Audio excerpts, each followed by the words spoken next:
Good morning everyone. आज आम जाऊँ पिकनिक। तो पिकनिकटा अरेंजमेंट होती लोटस गर्ल एम्प्लॉय मान द्वारा।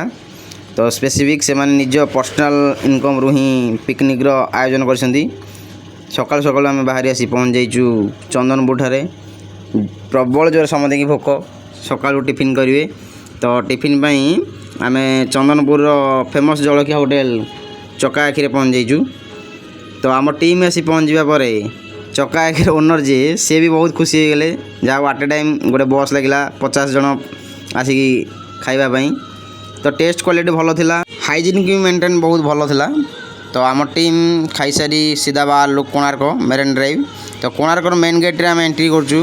देखंतु खरार भीषण प्रभाव जो कि आम समस्त टीम मेंबर चल चल जावाक बाध्य। भीषण खरा हेतु हेरिटेज हॉल रे सेंट्रल एसी लगी। तो आम टीम मेंबर मानू कहली 10 मिनट ये रेस्ट नहीं जातु। 10 मिनट रेस्ट पर आम टिकेट करी कोणार्कर एंट्री रे भितर गलु।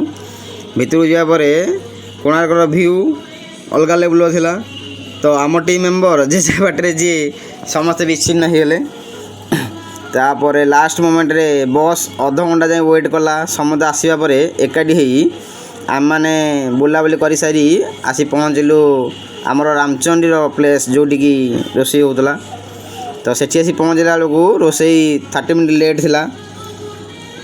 रोसईर शेष खाइबार व्यवस्था तो दुईटी आम नहीं पाल पकड़ापी।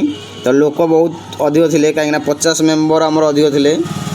तो रोसई सरिया मात्रे समस्त बसई खाइबा आरंभ करदेलु। बसिया जगह नथिले भाई पिला माने भोकरे निजे बफे सिस्टम करदेले। हाथ धरी खाइबा समस्ते निज निजर पेट पूजा कर सारिया पर तो आम आ पर जीवु चंद्रभागा। तो टोटाल भ्यूटा मुझे देखा देखु बहुत गर्ल्स आसते।